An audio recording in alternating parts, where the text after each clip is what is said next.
প্রতিরোধে দৃশ্যমান কার্যকর ব্যবস্থা গ্রহণ ও ন্যায়পাল নিয়োগ, সর্বস্তরে আইনের শাসন ও মানবাধিকার প্রতিষ্ঠা,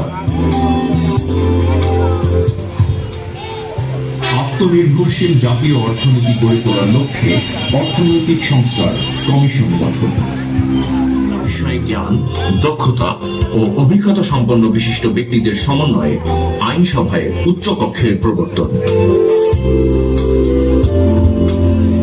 সংবিধানের ৭০ অনুচ্ছেদ সংশোধন,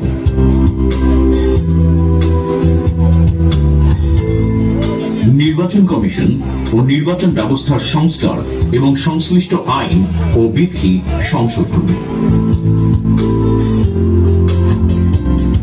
স্বচ্ছতা নিশ্চিতকরণে সকল রাষ্ট্রীয়, সাংবিধানিক ও সংবিধিবদ্ধ প্রতিষ্ঠানের পুনর্গঠন ও শক্তিশালীকরণ, একসাথে কাজ করার জন্য।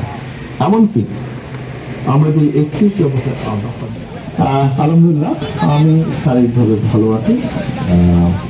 সময় তো স্বাভাবিকভাবে ব্যস্ত হয়ে যাচ্ছে, সময় ফিজিক্যালি হয়তো আমি এই দেশে আছি, বাট মন মানসিকতা সবকিছু মিলিয়ে তো আমি গত 17 বছর ধরে বাংলাদেশেই রয়ে গিয়েছি।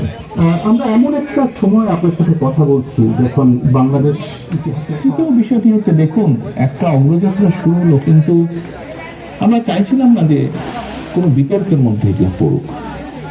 আমরা আশা করব যে পরবর্তীতে যেগুলো হবে সেগুলো বিতর্কবিহীন হবে নির্বাচন।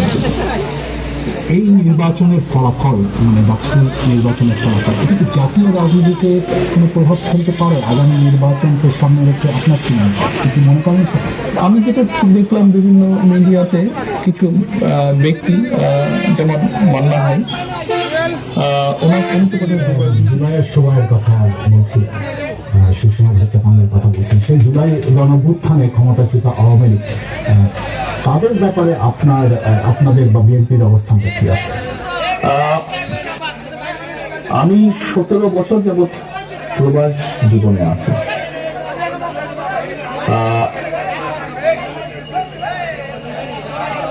111 তথাকথিত 111 আমার সুস্থ মাকে আমি রেখে এসেছিলাম।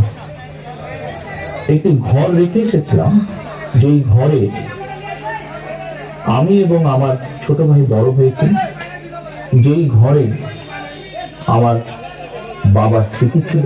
যারা দায়ী, যারা এসবের হুকুম দিয়েছে, তাদের প্রত্যেকের বিচার হতে হবে। এটি প্রতিশোধের কোনো বিষয় নয়, এটি ন্যায়ের কথা, এটি আইনের কথা। অন্যায় হলে তার বিচার হতে হয়। কার সম্পর্কে কি মনোভাব সেটি গুরুত্বপূর্ণ নয়। এখানে একটা বিষয় আলোচনায় এসছে যে যারা অপরাধী তাদের বিচার হবে, কিন্তু দল